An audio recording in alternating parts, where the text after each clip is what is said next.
Pretty Cure All Stars, New Stage, Future Friends. These titles are getting longer and longer every time they come out with a new one, I swear. Looks at when this movie came out. Well, you know, you know how that goes and how it came out over a decade ago, but it's a good time still. It's a really good time, in fact. I enjoy this movie considerably. I think it is a very fun movie, and I think even beyond just the Pretty Cure element of it, it's just kind of a good time. It's just kind of a good movie. And I feel like if there was a cut of this film that just ever so slightly minimized or removed a little bit of the mascot shenanigans, I think something like that would be palatable even to people who weren't into that element of Pretty Cure. And I imagine that part of it, the sort of very childish goof elements brought in by the mascots and some of the scenes that they are present and focused in for, could be some of the pushback people who are less into the Pretty Cure franchise as a whole. And there's really not a lot of that in this film to begin with. A lot of the time, the mascot shenanigans happen a little bit up front because they get a little bit of scene where they're goofing around and trying to enjoy their little tea parties that they do at the start of every film. And then they, fight, and I use that term very loosely, a little fragment of fusion. And then really until towards the end when they do the Pretty Cure, you can do it, everybody, we gotta take out your pen lights and cheer for the Pretty Cure moment. They really don't have a whole lot of mascot focused sections, and like they have a little bit here and there where the mascots are there, but they aren't necessarily the focus of the shots. And speaking of fusion, I'm a little surprised that they used fusion for the antagonist of this film. It is a little funny seeing him again after they killed him and then killed the guy that made fusion. But I guess it's not too big a deal. Like, it wasn't a bad thing to see fusion again. And I almost prefer that they used fusion again versus introducing a new antagonist that operates identically to fusion. Because I feel like with the way fusion works and how he's kind of the goopy goober of the Pretty Cure antagonists for the movies, he works pretty well in a form where they can separate him into tiny pieces and make him small.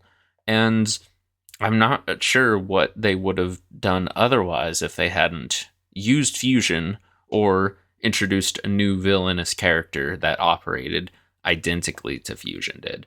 So it's not a bad thing that they used fusion. It's just a little weird, especially seeing him at the start of the film as basically Godzilla. He kind of shows up as Godzilla stomping around and then shooting missiles out of his shoulders. So I guess more like Mecha Godzilla, but made of goop. And then he gets blown up pretty much right away. And honestly, that opening action shot with all of the Pretty Cure just going to town on this dude and wailing on him was really good. I honestly kind of wish a lot more of the action was like that. And just overall, I think the animation and action in this film is really good. Like when they start throwing fists, those fists are flying. And so are the Pretty Cure, jumping around and punching. And they have several really good action segments throughout it. A lot of them are pretty small because like the section there at the beginning is basically just happening during the opening theme song pretty much, and then it's done, and then they move into some of the other stuff.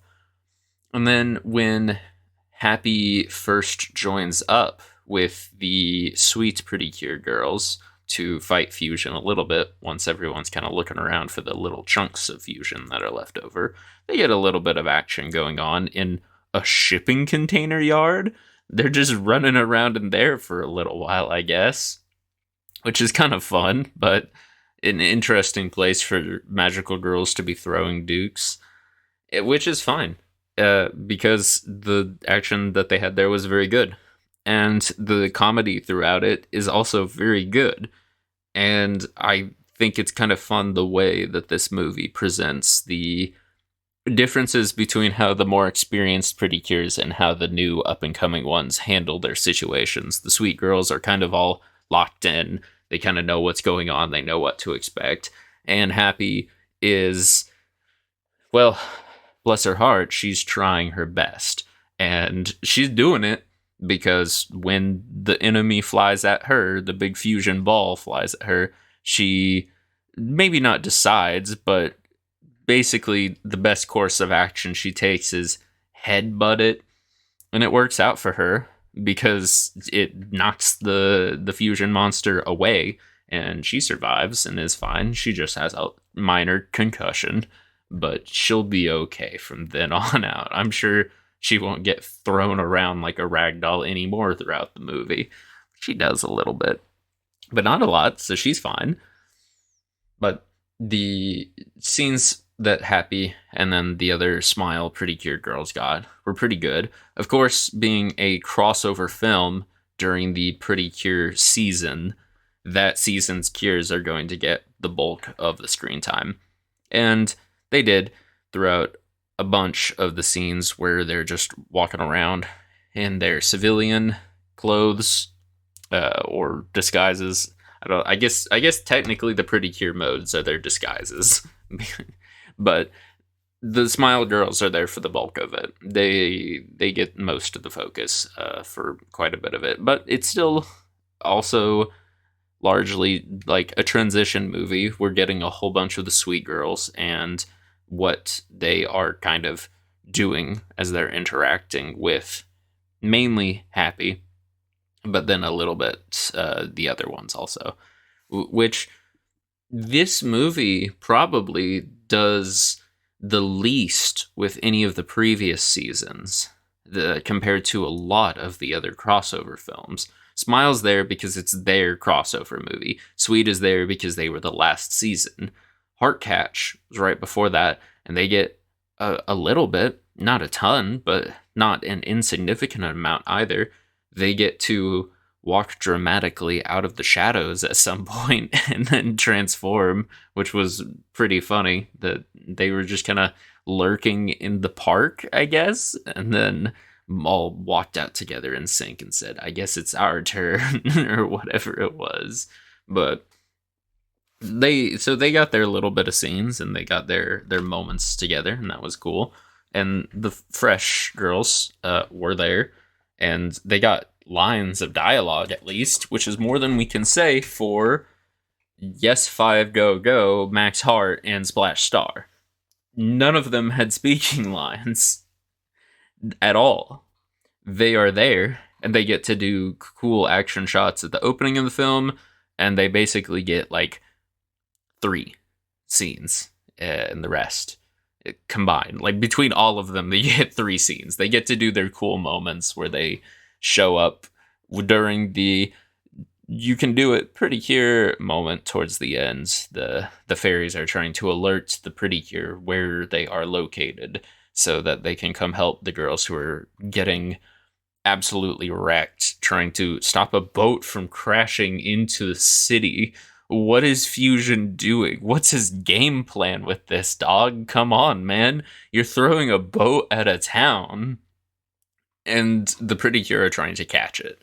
And it is fun seeing the big old fusion ramp that it is sliding down like it's a rail gun. He's making a kinetic volley powered by magnetism to launch a boat at the buildings. And it's taking 8 Pretty Cures to catch it because all of the Smile girls and all of the Sweet girls, except for Peace, I almost forgot her name for a moment there. I feel bad a little bit because she's one of my favorites in Smile. Except for Peace, because she's hanging out with Ayumi, are catching this boat as it's about to hit the town. And then they get knocked off. But it's okay because the rest of the Pretty Cure are here to help. And by the rest of the Pretty Cure, I mean the Max Heart girls. Black, White, and Shiny Luminous, with basically zero effort, catch this boat.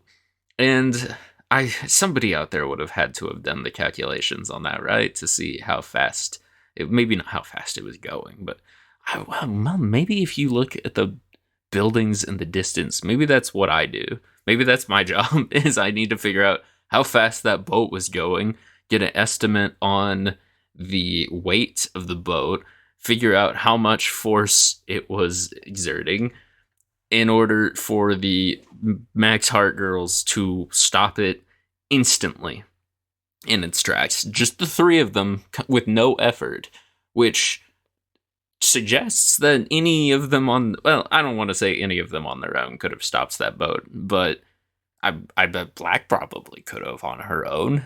But, who knows? We'll never know. And it doesn't really matter because it was their team moment, because they're a team. And it was a very cool team moment. And then the Splash Star and then Yes 5 Go Go girls show up and they get cool team moments too. It is a little funny that because they don't get voice lines in the film, and I have to wonder if that is due to the voice actresses being busy and like occupied with other projects, or if it was exclusively so they didn't have to pay them for 8 lines, basically. That most of their appearances are preceded by one of the girls from the Sweet Teams and I think Heartcatch a little bit. They get to go, oh my gosh, it's so and so. It's our best friends. It's our best friends who we know and hang out with on the regular, even though we only see each other during these movies. They're here. I can't believe all of my friends from this team of magical girls are here. And that's how they introduce the other girls. So I guess if you've only seen this season of Pretty Cure, if you just got in on Smile and you're watching this movie because it's the 7th episode of Smile or whatever, and the movie's in the theaters, and you're like, whoa, who's that one? Well, don't you worry, because one of those funny anime girls is about to just tell you exactly the names of everybody who just showed up on screen. Because there's 28 of them now by this point.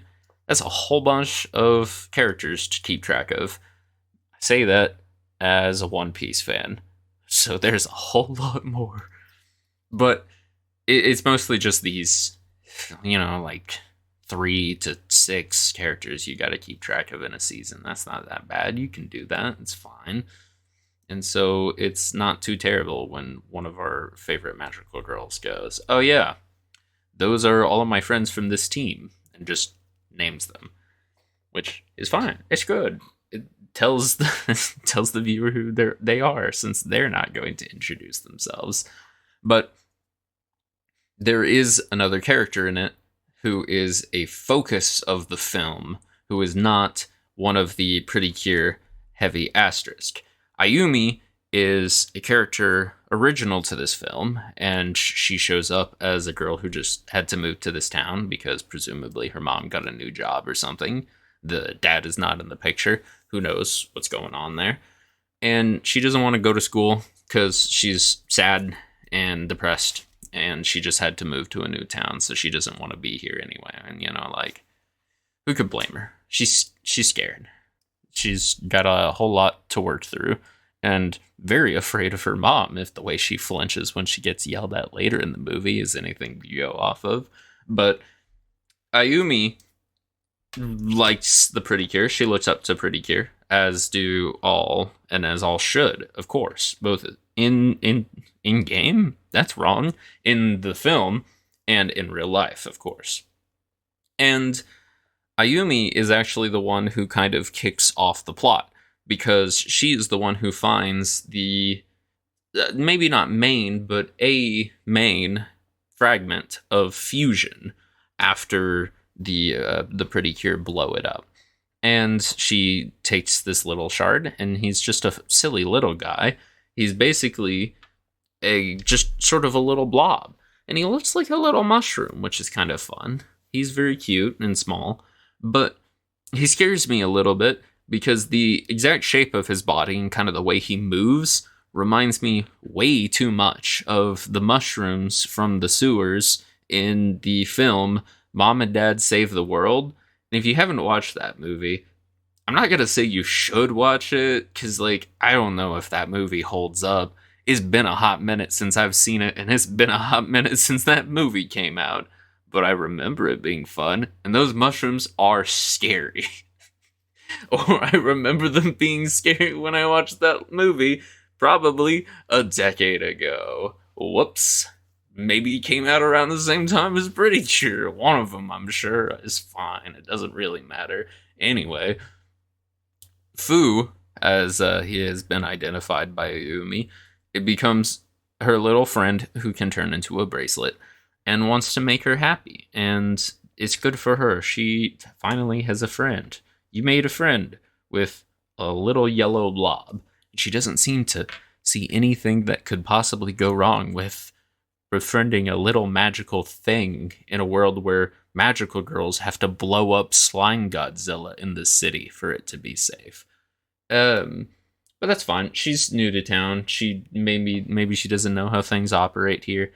And Fu just wants to make her happy because they're friends. And Ayumi saved Fu, so Fu wants to do the same. And we love that for them, except for the fact that it very quickly becomes Fu wants to grow big and strong to protect Ayumi and to carry out Ayumi's wishes, which include eating dogs. And granted, that dog needed to be trained better. My goodness. That man who owns that dog maybe didn't deserve to have that dog if all that it's gonna do is sit there outside a doghouse and bark ferociously at random passerby. That's not a good dog. You've done that dog a disservice, my friend. And I mean, Ayumi conquers her fear of that dog later on in the film after Fu ate it, because he can't be floating at a window saying, "Oh, I need to eat things to grow big and strong," while looking at the dog out the window. He's a sinister little blob. He's got a lot of evil inside of him for being like 3 inches tall. Homeboy is shaped and built like a Nendoroid and decides that he's gonna start eating things so that he can protect his friend. And, you know, in that regard, mad props to him, because he's succeeding and he's doing a good job of, he's beating all of the Pretty Cure once he starts trying to gather all of his shards together so he can get bigger and stronger to carry out Ayumi's wish of deleting the city, because in her haste and frustration, she speaks brashly, and not knowing any better, Fu takes that to heart of, oh, you don't like this city, so I'm going to reset it. And we don't really get much elaboration on what resetting the city actually means. He's deleting stuff and people along with it. It's very much, I want to say it's a Jirachi and the Wishmaker is the Pokemon movie where they have the Groudon that's artificial and it starts just eating people. They did that in there was Lucario and the Mystery of Mew that they did that too. There's some scary stuff going on in the Pokemon films, but it was way more scary in Pokemon than it was in this one. I think they could have spent a lot more time upping the horror element of this Pretty Cure movie, because I think slime blob that eats people and basically absorbs their biomass to grow big is kind of a scary concept. There's a lot of horror stuff you can do with that. I just watched The Thing for the first time ever, or in, I want to say I've watched it before, but it would have been well over a decade ago. But damn good film. They could have done a lot more horror with this Pretty Cure. Not the point of the franchise, though. But they could have. I think that would have been kind of cool if they had. Lean a little bit more into the scary side of it. You can do it.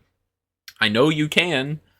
Every now and then, when Fu's staring at that dog out the window saying, that dog looks pretty tasty. Maybe I should eat him to grow big and strong.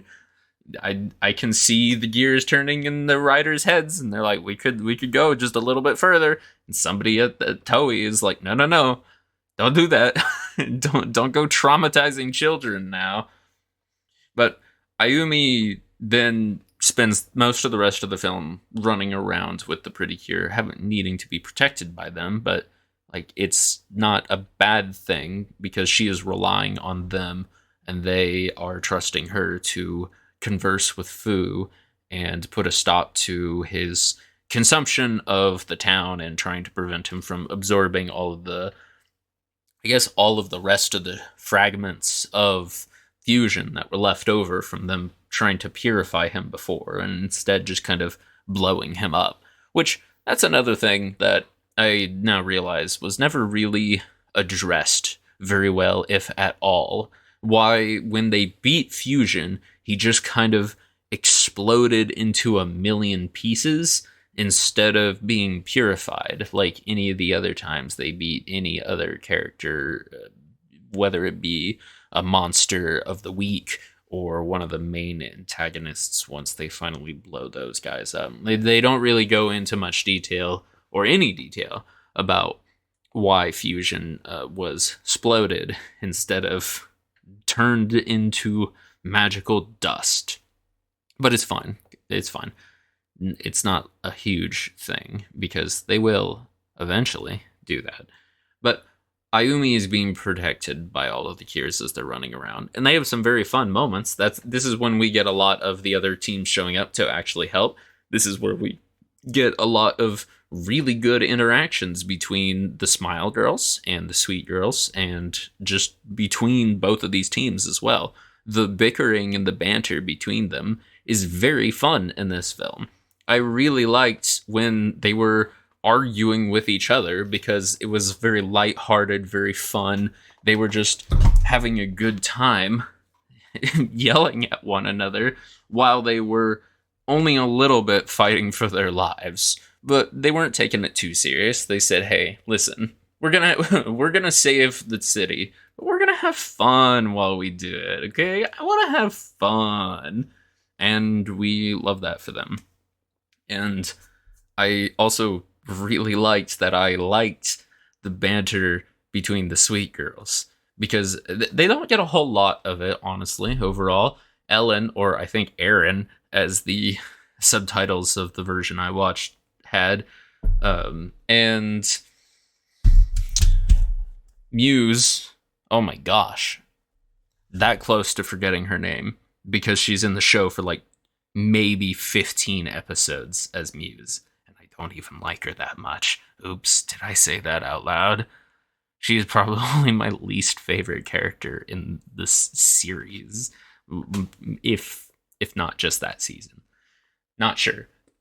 I don't want to rank them in order of least favorite, but man, she kind of be up there. Anyway, they don't get a ton of the banter, but melody and rhythm do a little bit, and it's good. It's good, fun banter. They very clearly like each other. They very clearly are friends and like hanging out, and they've got a repertoire, and the movie plays with that, and they have a good time with it. It's not like a lot of the other banter, quote, quote, in Sweet, where you have to tell the viewer that they like each other, because otherwise nobody in their right mind would actually believe these two girls like care even at all. They aren't even, you would not believe they are neutral about each other, let alone are best friends. But in this one, they have a good time. They have a good time bantering, and they have some good dialogue together, and they have just a lot of fun moments. They have one really good moment, actually, it's less banter, but more just kind of a fun shot, a fun series of scenes that they do a good goof for. Because a lot of the films, we end scenes for, like, early on in the episodes, we have our passing of the torch kind of scene where one of the old season Pretty Cures runs into the new season's Pretty Cures, and they have a very slow motion, dramatic, prolonged eye contact where they stare deeply into each other's eyes for approximately 10 minutes. And they do one of those with Miyuki, Cure Happy of Smile Pretty Cure, and Ayumi. And really, that should be our first hint of what's to come. Because then they also do this with Ayumi and Hibiki when she runs into the Sweet Girls. And then it's very funny, I think, for me personally, it's very funny when they also then repeat this bit again with Miyuki running into Hibiki, except they run into one another. They full on crash into each other several times.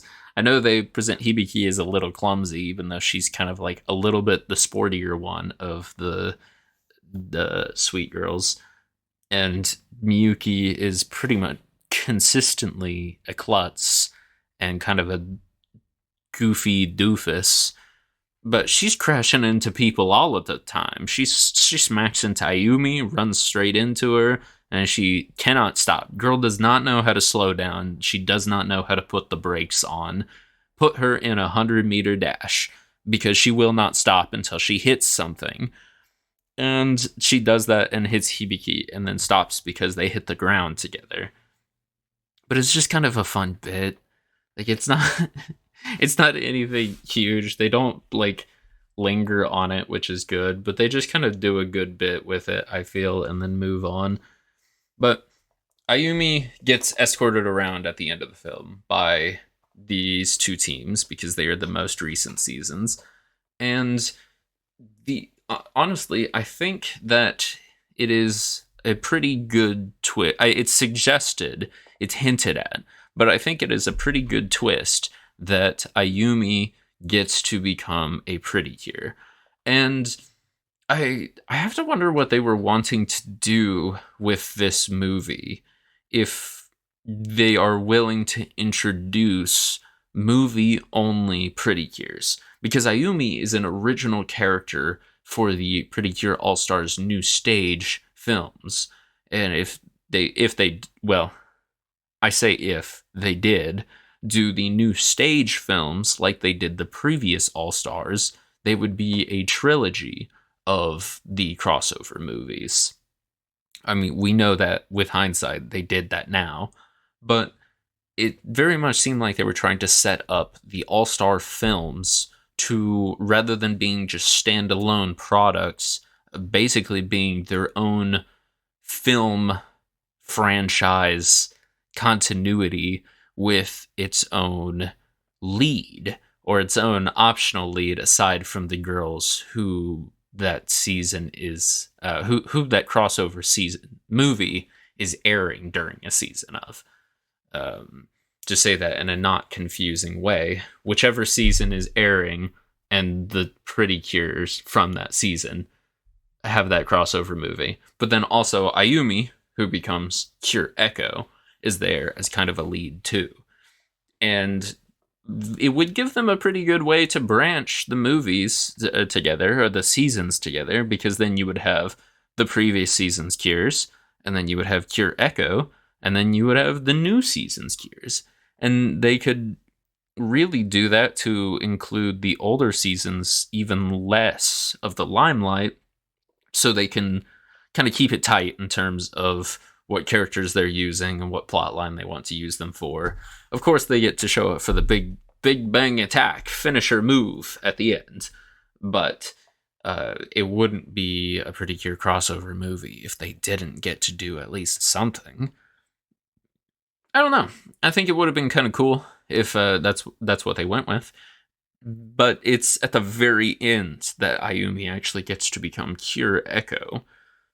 But which means she doesn't really get to do like a ton as Cure Echo. She gets to transform and walk up some stairs from the second "please help the Pretty Cure, everybody in the theater" moment from the mascots. And like, I really didn't mind those in this film. They weren't like obnoxious or especially intrusive or anything. And I think part of that is probably because, despite the fact that Fusion is a big, scary, terrifying monster who's very strong, the stakes in this movie are shockingly low for a Pretty Cure crossover film. The stakes are the city. They might lose the city, they might lose the people of the city, but that's the extent of it. We don't know what Fusion would do after, but it doesn't matter because Fusion's or Fu's goal wasn't to take over the world or fill the world with darkness or anything. He wanted to fulfill what he thought Ayumi's wish was of deleting that city. And so we can't really make any assumptions about what would have happened after that if Fu had succeeded in filling out that goal. And as far as the Pretty Cure movies go, that's pretty low stakes. And it's pretty, I don't want to say easily solved when they get Ayumi up to Fu, but it is solved. And that gives us probably the lowest stakes versions of the Everybody Help the Pretty Cure cheers. Because the first one in the film they do is the mascots alerting the other season's Pretty Cures to their location so that they know where to go and can help. And all things considered, they probably don't need that. There are big explosions and fight noises going on, and they are magical girls who have fairies with them. They can sense where evil and darkness is and would know where to go, regardless of what sort of bright, shiny lights were shining in the distance. They would be able to figure out where they needed to be, which that one, I think, is probably definitively the lowest stakes. Please help us Pretty Cure moment in at least this movie, if not all of the movies, if not all of the movies crossover and non-crossover. But I would have to go back and double check every single one of them if I wanted to make sure of that, and that would take a significant amount of time. So I'm not going to, and I'm just going to assume that it's the lowest stakes one until I remember otherwise or am proven wrong. But I won't be proven wrong, right? But then the next one that they do is also still pretty low stakes, because that is the one where they make basically a rainbow walkway for Cure Echo to walk down to get her through the dark energy that Fu is putting off so that she can have the talk she needed to with him.